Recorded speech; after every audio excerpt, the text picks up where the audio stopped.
Are Donald Trump and Elon Musk dismantling the deep state or doing something else? This week on Firing Line.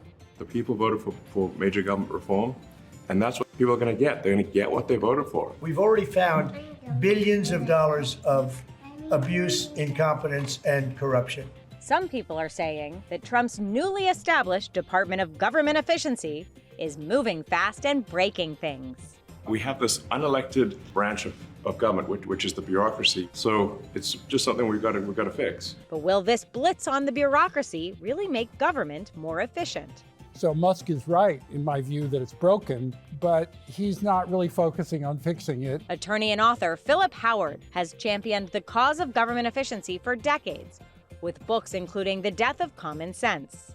Well, the tragically missed opportunity here is that Elon Musk could have done us a lot of good. Will Marshall is the founder and president of the Progressive Policy Institute and has recently written that Democrats need a DOGE of their own. I sat down with these two reform advocates before a student audience at Hofstra University to discuss what DOGE is getting right, what it's getting wrong, and whether America is careening toward a constitutional crisis. Firing Line with Margaret Hoover is made possible in part by Robert Granieri, Vanessa and Henry Cornell, the Fairweather Foundation, Peter and Mary Calico, Cliff and Laurel Asnas, the Meadowlark Foundation, and by the following. Corporate funding is provided by Stevens, Inc. Philip Howard and Will Marshall, welcome to Hofstra University and this episode of Firing Line. Thank you. Listen, Philip, in November, you called in the Wall Street Journal for Elon Musk not to hobble government, but to make it work again. Since Trump established the Department of Government Efficiency, Musk has moved to gut USAID, gained access to Treasury payment systems, and has worked to eliminate the employment of tens of thousands of federal workers. You have spent your life thinking and writing and talking about how to make government work better. Is this what you had in mind? No. Musk is focusing on cutting what government does that he thinks is stupid. He's not focusing on changing and improving how government works, which I think is the bigger opportunity. Most of Americans think government needs major overhaul. So Musk is right, in my view, that it's broken, but he's not really focusing on fixing it. Efficiency means actually being responsive and delivering the goods to the public that the public needs. How do you know he's not focused on fixing it? Because that's not what he's doing. He's focused on cutting costs, cutting people, which I don't think is actually going to add up to much in the way of cost. Whereas, for example, if he changed the way the Defense Department procured new weaponry, he could save, pick a number, a third of the money that's spent by getting rid of all the red tape processes that take years and deliver poor products, with too much delay. Well, you have recently written in The Hill that Democrats need a plan for fixing government that's their own. Yeah. You said, quote, before Democrats dismiss DOGE as just MAGA trollery, it's fair to ask, what is their plan for making government more efficient and effective? Inexplicably, that plank is missing from the platform of the party that believes in active government. Should Democrats have their own version of DOGE? Absolutely, or not DOGE. They should absolutely have their own plan to make government work better. The public demand for that is palpable, and it's nothing new. We all know that trust in government's been tanking, really, since the 60s. 21% of people trust the federal government to do the right thing most of the time. So to not have a set of ideas that is responsive to a public that wants deep change in government is a sort of political malpractice. Given the speed and ruthlessness, perhaps efficiency, at which DOGE is operating, or which Elon Musk is operating, will there be a government to reform? Yeah, when he's finished. It'll survive. I mean, what's happening now is that there are lawsuits proliferating all over the landscape. There are going to be a million checkpoints here, and I think this is going to slow down. But this is the shock and awe phase, and I think we're going to pass through it pretty quickly. because reality is beginning to intrude. These are real lives. These are real functions. You know, we have deep investments here. I'm a government reformer, but this is not the way to go about it. Elon Musk is a great entrepreneur, but this isn't the private sector. This is the government, and it's not an optional thing. I don't have to buy a Tesla, but I've got to get services from my government. This isn't something you can change, in my view, by pruning the jungle. You can't just clip here and there the red tape.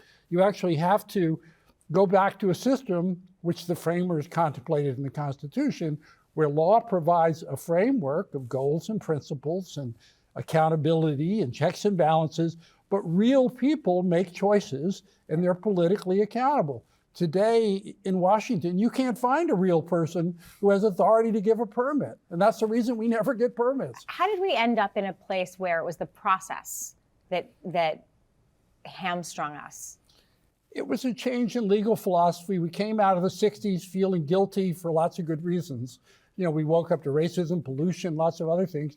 So we wanted to create a system where there are no more abuses of authority, and it just doesn't work. Now you have no authority, and so you have a government that's increasingly paralyzed by the kind of stuff that Will's written about and others by this red tape state. And the goal is not to, in my view, to get rid of government. The goal is actually to pull it back so it can do it, pull the law back so it can do its job. Your solution is for government to unshackle itself from laws and regulations, to empower individuals to make decisions and use their judgment. Within the framework of law, and courts would only get involved when an official transgresses those boundaries. So then how are individuals held accountable? Well, any way you want, but by For their someone judgment. above them. We get hamstrung by this process, right? Because there's so much process, and the process is ultimately what takes any sort of agency away from individuals to make these decisions. That's right. So if you go to say to give a permit for a transmission line, you can't have 16 agencies bickering over whether to give the permit.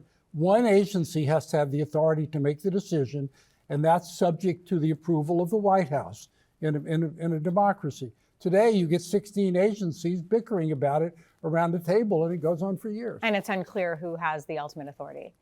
Well, no one has the ultimate authority. Well, so then isn't this what Musk is trying to fix? And how do you keep Musk, I mean, if the idea is to give an individual the authority to make the decision, isn't that what Musk is doing? Well, Musk is taking the authority himself to tear apart agencies, but he's not trying to change the operating structure to give anybody else the authority. The problem with government is that the people inside it have been disempowered by all this process and all these procedures.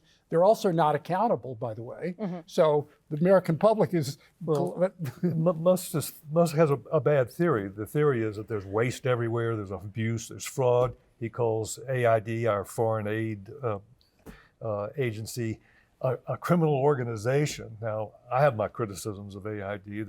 They could be reformed, should be, but they're basically doing good humanitarian work around most of the world, and they're not a criminal organization. But why does this freelance billionaire get to come and superimpose his judgments on what's working and what's not? There's no theory of change here. There's no good analysis of where we're failing. It's just he's bringing the entrepreneur's methodology, which is I'm going to cut everything by 60%, wipe the slate clean, and we're going to start over, and that'll yield efficiencies. It's not the way it works in the public sector. And where's the vision for the day after these changes? Yeah. How's government going to work better after Musk finishes going through all these agencies? And so, again, I think what's missing here is not the diagnosis that it's broken. It is broken. It is paralyzed and broken and wasteful and not delivering things. But the proper cure is to actually let it do its job. Pull back the red tape. Let there be permits. Let Defense Department officials use their judgment and be accountable up the chain of authority for whether they do a good job or not. We have fetishized process and legal obstacles and veto points and everybody having their say. And it all adds up to a retreat from the exercise of public authority. But that's not what Musk is talking about. He's just getting rid of whole agencies it doesn't happen to like. It's all on a whim. There's no analysis, there's no predicate being laid for any of these changes. Both of you have been critical of certain processes, review processes. One of them is environmental review processes. You've both written about how environmental review processes actually have inhibited government efficiency, and in doing so have actually made outcomes for the environment worse. How do you account for environmental priorities in a more efficient way that doesn't inhibit a project from actually moving forward? Well, I mean, the problem here is more political. We have, a lot of folks on the Democratic side who do not want to take away the permitting. They don't want to relax the permitting process because they think that's their best protection against, environmentally ruinous things. But what they don't understand is that if you can't upgrade and modernize your energy grid, you're building in higher pollution. You're not laying the framework for a cleaner grid. And that's happening all over the country. It's not just the grid; it's everything on the environmental side. Well, delays are bad for the environment. We need new transmission lines to take power from the solar, wind farms in the Midwest to Chicago, where you can't get a permit for it. And every permit it's not a question of legal compliance. It's a question of trade-offs. Are the benefits of the transmission line worth the harm of cutting through a pristine forest? That's not a legal question. That's a political question. And it's a judgment question. It's a judgment call. And so the purpose of environmental review, as it was initially enacted, was to have a few months of review in dozens of pages that would alert the public to the fact that there are these issues that are political in nature that are going to be decided. Instead, it's become this years-long, no pebble left unturned kind of process that virtually never ends. And we have to make trade-off judgments in order for the country to move forward. You've written, Philip, that, quote, rebuilding government requires not just a wrecking ball, but trust. Polls suggest that Musk is losing the public's trust. In a recent YouGov poll, only 13% of Americans and 26% of Republicans said they want Musk to have a lot of influence in the Trump administration. So can an initiative like DOGE survive if it doesn't have the trust of the American people, Philip? One, no. And two, it also can't survive if he doesn't have the trust of people who work for government.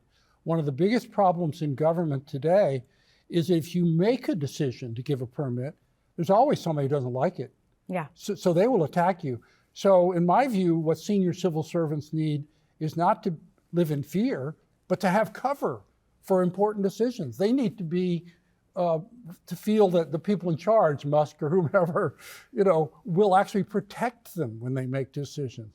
And so no organization works in an atmosphere of distrust, whether it's government or society. Well, we need radical disruptors. We need them in the entrepreneurial sectors of our economy.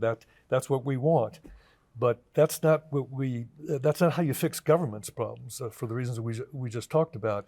And Elon Musk doesn't really know what he's trying to do. He wants to cut $2 trillion in spending. Well, that's a nice goal. If you got rid of every single federal employee, 2.3 million of them, you would say you cut 5% of public spending and you wouldn't come anywhere near that goal.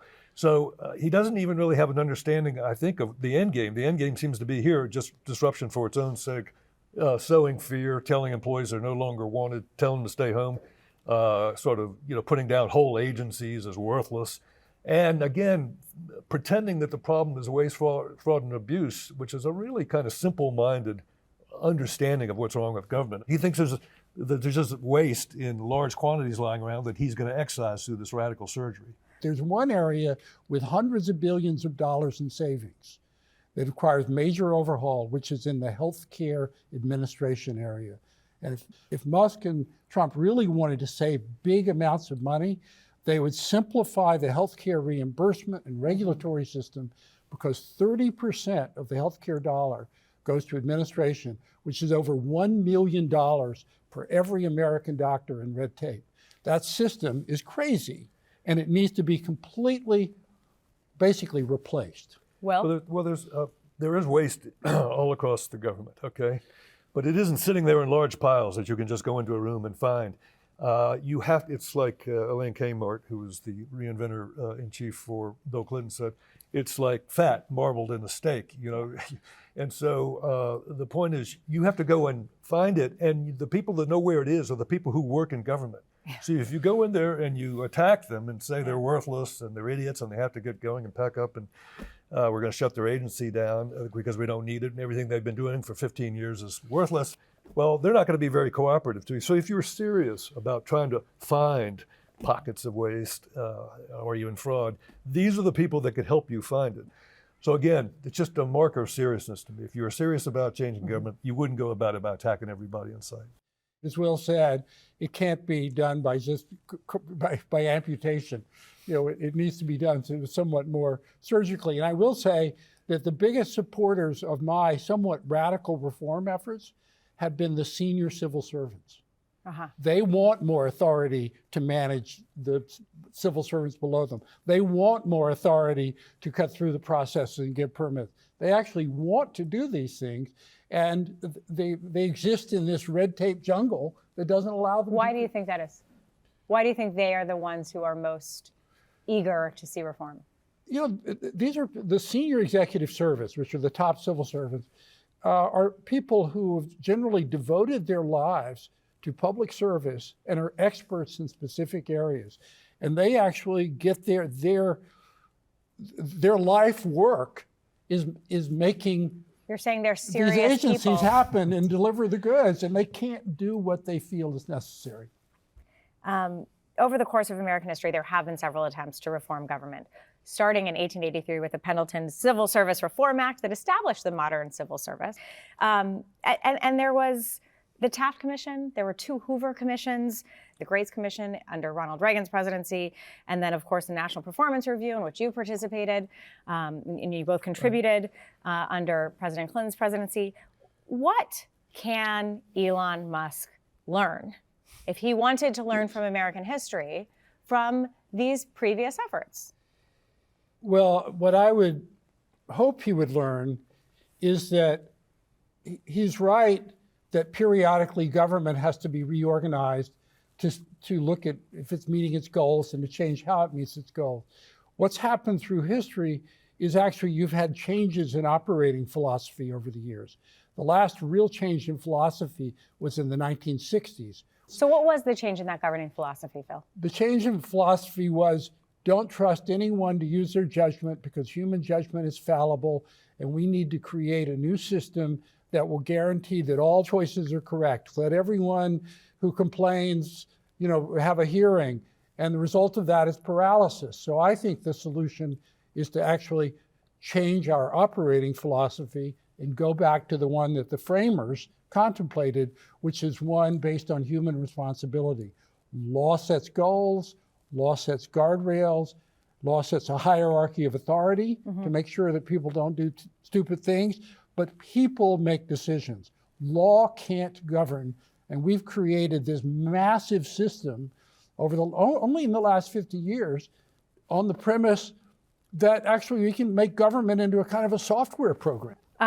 Will, do you agree with Phil's diagnosis of the governing philosophy that changed in the 60s? I think I partially agree with it. It clearly did. We got a lot more liberal process-oriented attempts to protect citizens against abuses of government power, which was, the government was getting bigger and it was intruding itself in more parts of American life. And in the 60s, we radically expanded government under the Great Society, and we have been doing that ever since. And so it just became it became a more intrusive thing with tentacles everywhere. And that just built this kind of resistance, has built antagonism from the public that now saw government trying to do too much, trying to spend too much, and trying to direct them too much. And so I do think it has to do with the scope of government's responsibilities. And we need to have a serious conversation about that. We have a question from one of our Hofstra University students, Mark Lesher. Hello, my name is Mark. I'm from Connecticut. And one of my senators, Chris Murphy, said that we are in the midst of a constitutional crisis. I want to know if you agree, and I also want to know the steps that the other 2 branches can take to address that and their odds of succeeding at addressing it. Are we in a constitutional crisis? Let me add to that, actually.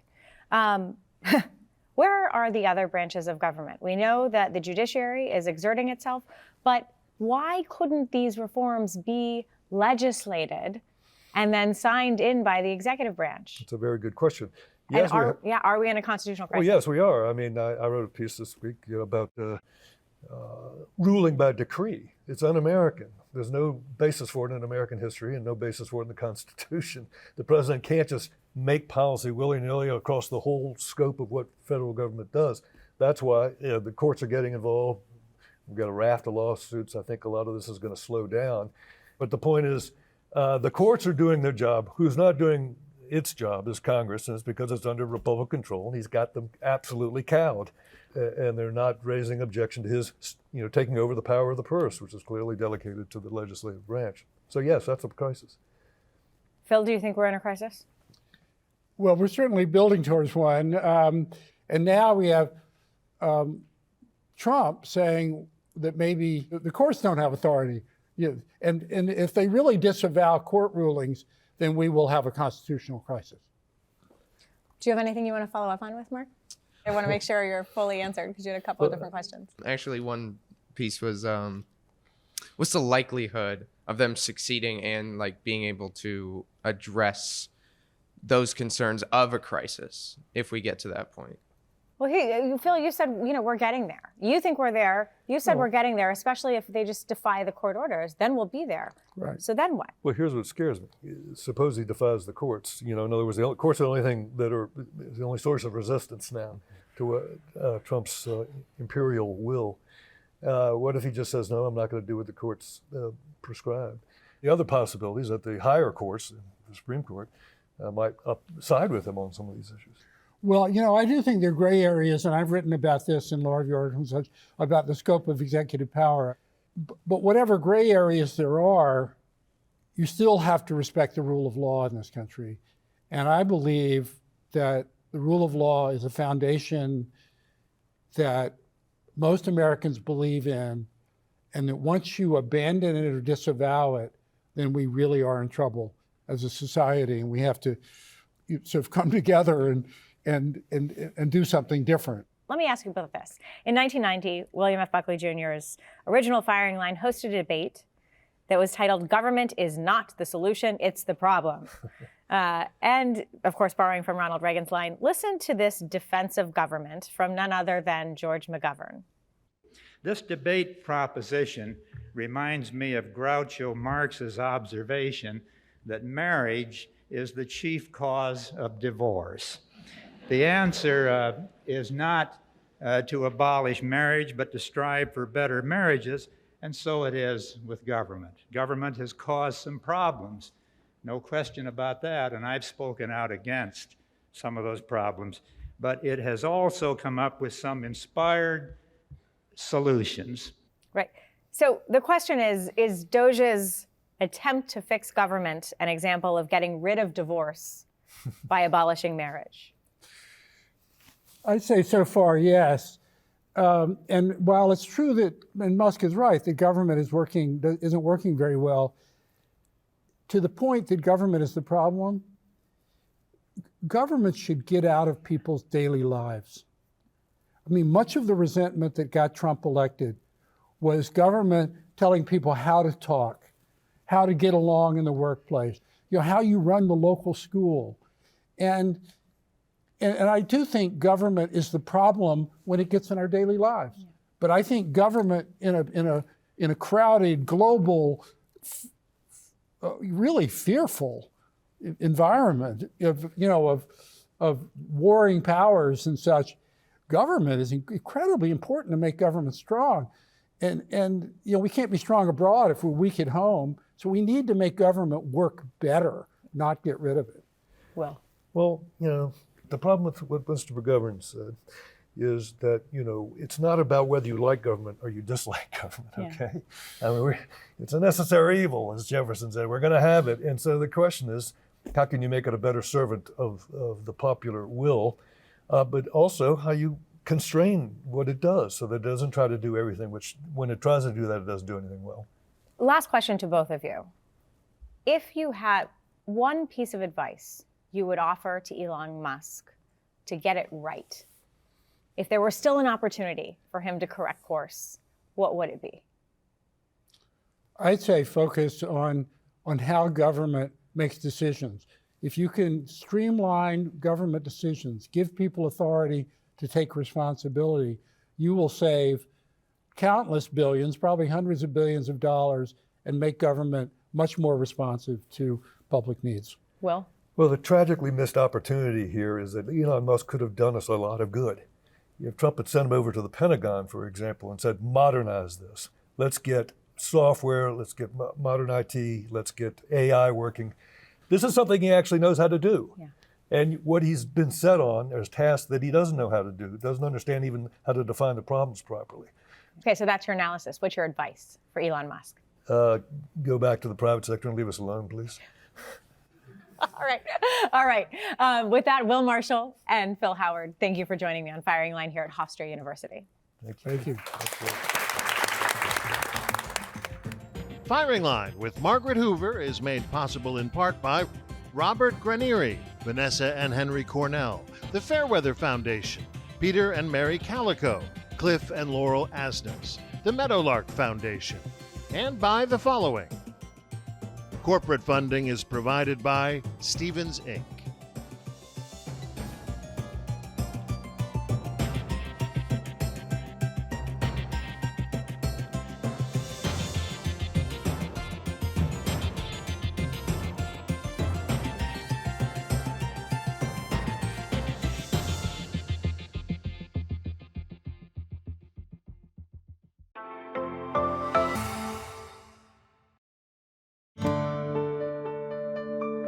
You're watching PBS.